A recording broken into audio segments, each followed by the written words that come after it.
Hey, this is Brent from Tiny House. We're jumping into this interview with Adam and Emily Hendren. They are a super cool tiny house couple, and this is a project called Journals where we explore and display the lives of those living tiny through tours and through interviews, and we're hoping to get real and provide something transparent and keep it fun. So enjoy and stick around for more. All right, well, we are here today with Adam and Emily Hendren, and they're a super cool tiny house couple living in a van. They're currently in Wisconsin. They're from Minnesota, and they've trekked around for quite some time.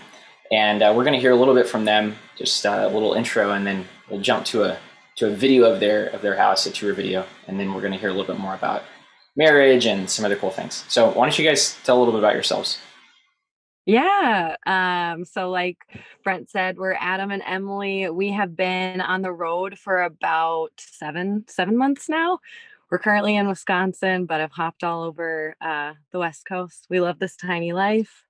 We work remotely from our van. I don't know anything else you did, Adam? Yeah, we've covered the western half of the United States so So far. far. We're hoping on this next leg of our journey we'll take over the East Coast and Alaska. maybe end up in Alaska by summer, but we'll Yeah. see. But yeah, it's been great. We're from Minneapolis, Minnesota. Mhm. Spent some time living in Nashville and jumping around before we were in a tiny home. But yeah, we absolutely love it and can't wait to talk a little bit more about it with you Yeah. guys. Sweet. Yeah, Minnesota. You betcha, huh? I know. I heard it when I was speaking too. I was like, oh my gosh. Cool. Well, Never hey, more we're aware gonna of your accent when someone presses record. Which is funny because jump to a video here, and then after that, catch us for a cool conversation on marriage. Hello, my name's Emily. This is my husband, Adam. Say hi. Hi. And together with our golden retriever, Nash, you'll see her later, this is our tiny home on wheels, and we love it. And we're going to show it to you. Awesome. Before you guys come into our van, I want to tell you about our bug nets. They're magnetic bug nets that we got off of Etsy. We absolutely love them. We hate bugs, so it keeps them out of our van. Come on in. So one of the first things you'll see when you come to our van is our flip-up table extension. This is a game changer for us. It doubles the space of our countertops. We had SoCal Custom Vans in San Diego install this for us. We absolutely love it. And then if you come in further, you'll see our workstation, which is above our battery banks and electrical cabinet.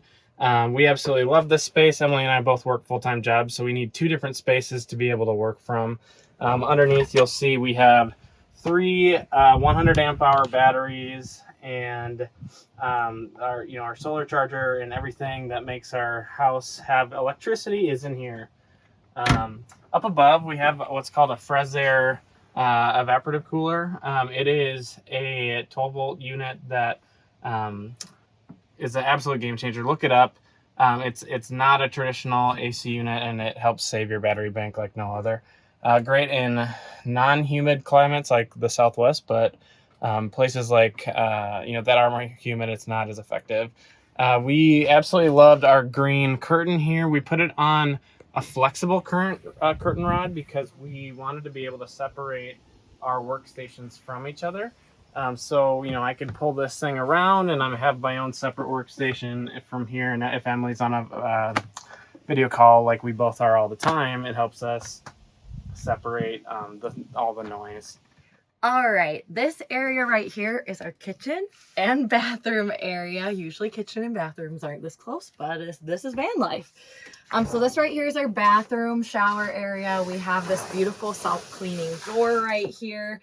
Also our dog's food when we're not in here. It's a great storage place. We have a compost toilet. We love it. No black water. It's just gray water from the sink and the shower, and then it's really super easy to clean. We love it. So shower, bathroom area there. Then here we have our kitchen area. We've got a lovely sink.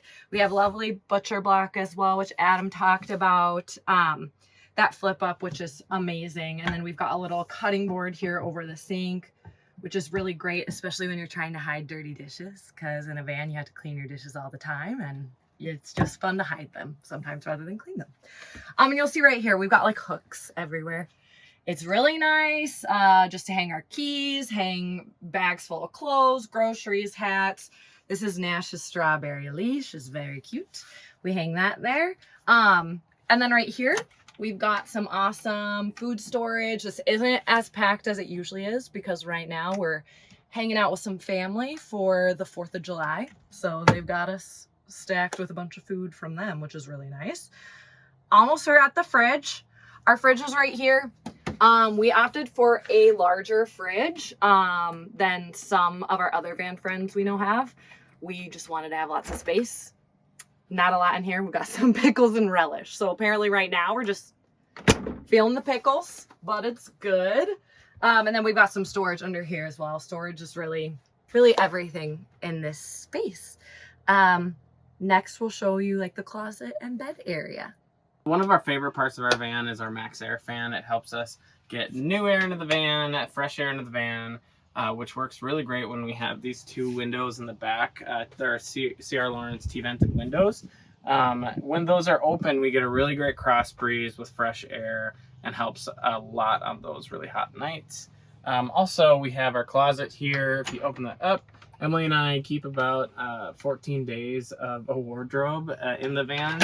So we kind of recycle things and try to like make other clothes match with other clothes. And yeah, it helps us keep things kind of small in the van. We also have a miscellaneous drawer and 2 other closed drawers.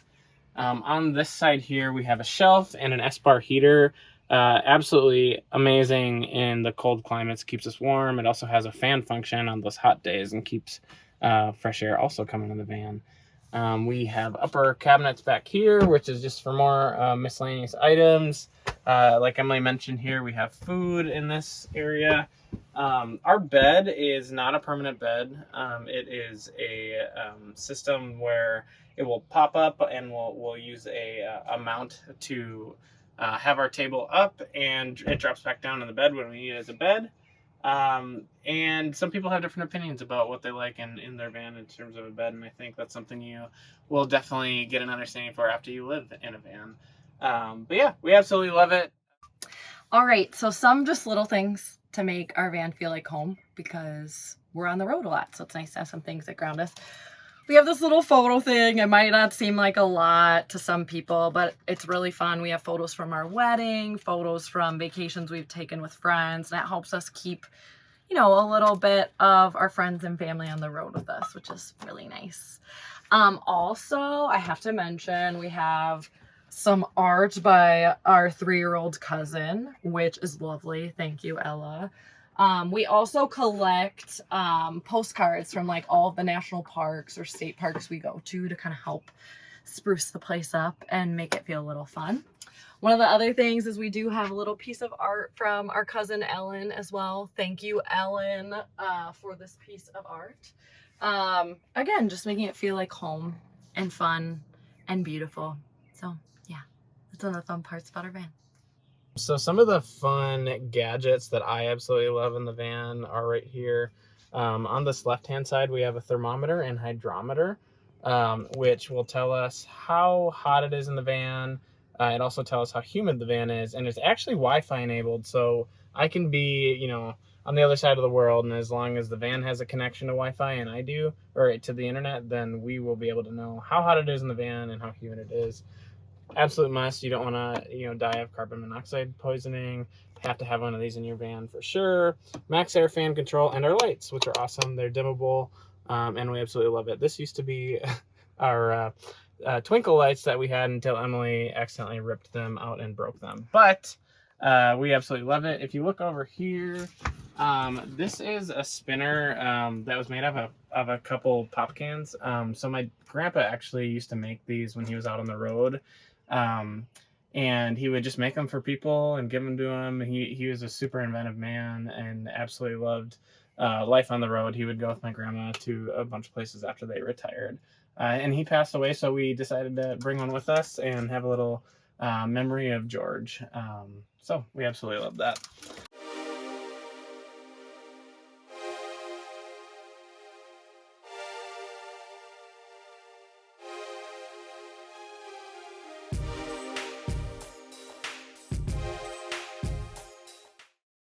So, okay, so you guys told me a little bit about like how you got into van life. Could you just take a minute or just a few minutes to like share with everyone just so they have a little backstory, like Yeah. how you guys got started? Yeah. That sounds good. You can take it away. So I guess when we got started, so this was all pre-pandemic and, when the whole world changed, but we essentially, we lived in Nashville for a few years, and we moved back in the summer of 2019.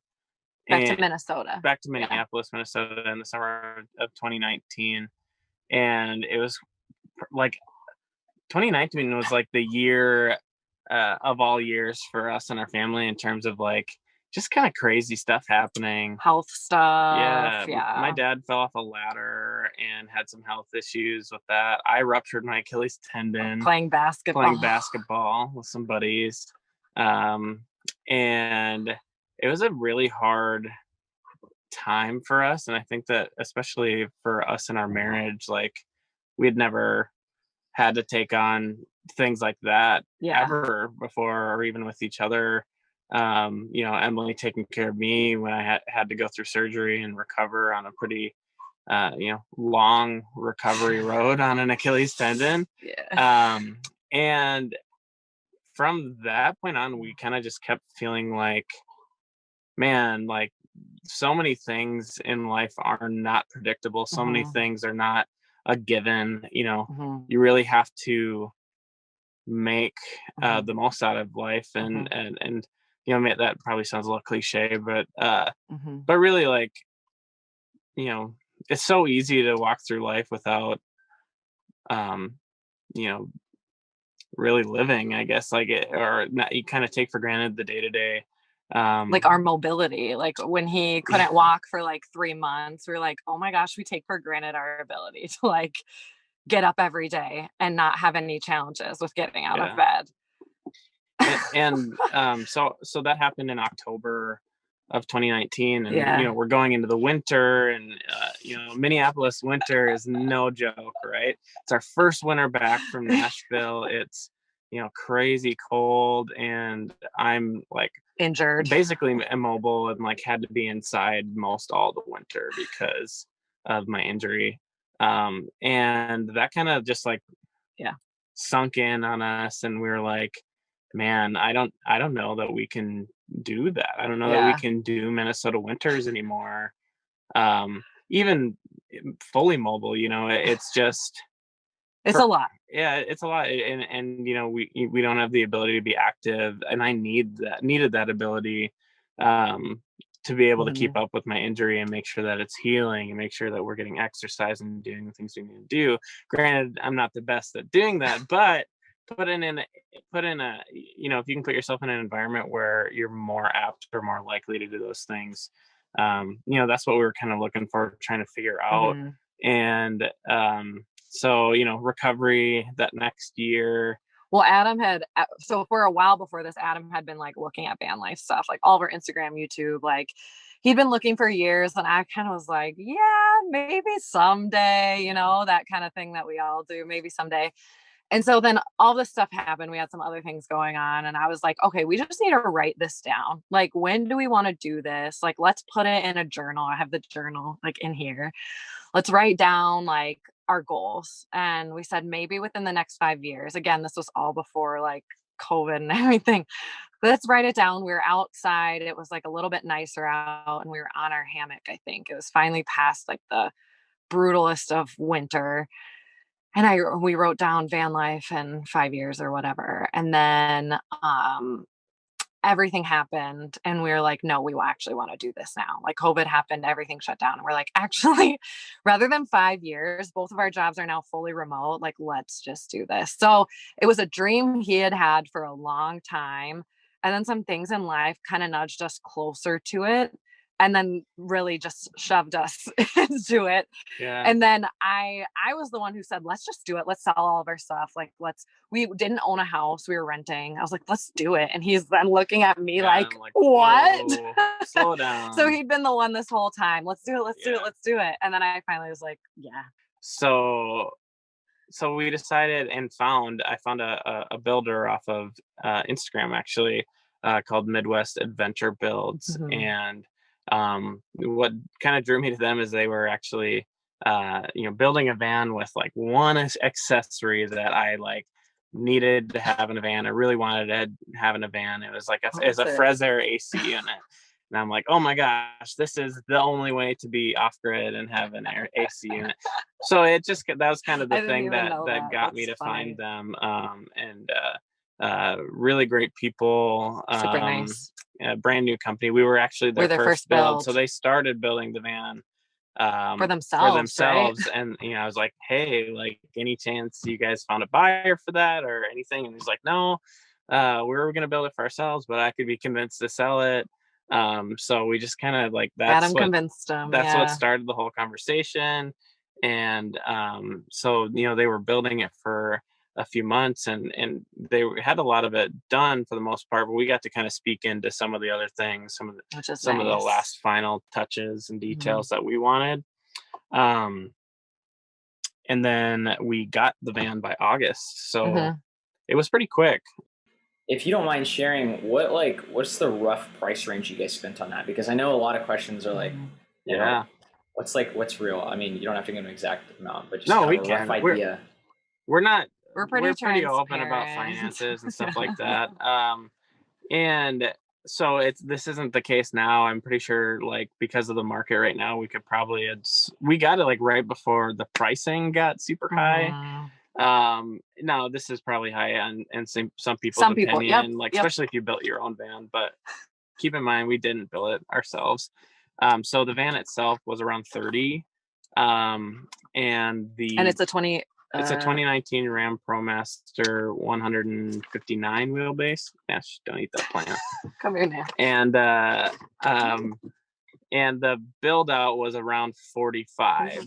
We had some upgrades and things that we wanted extra and do all that stuff, but you can get by for cheaper. There's some really great van companies out there like Dave and Matt Vans and Tommy Camper Vans that they're really focused on budgeting on van life. So if there's people who are just exploring it, definitely check those. And we probably would have. I mean, like, our goal was to get on the road quick while also not breaking the bank. Yeah. So for where we landed, that was perfect for us. And where we were financially, that was perfect for us. Again, we didn't own a home. Like, we had a good amount of savings. So we felt comfortable with where we were at. So yeah, it's for everyone, it's wherever they feel comfortable and content financially.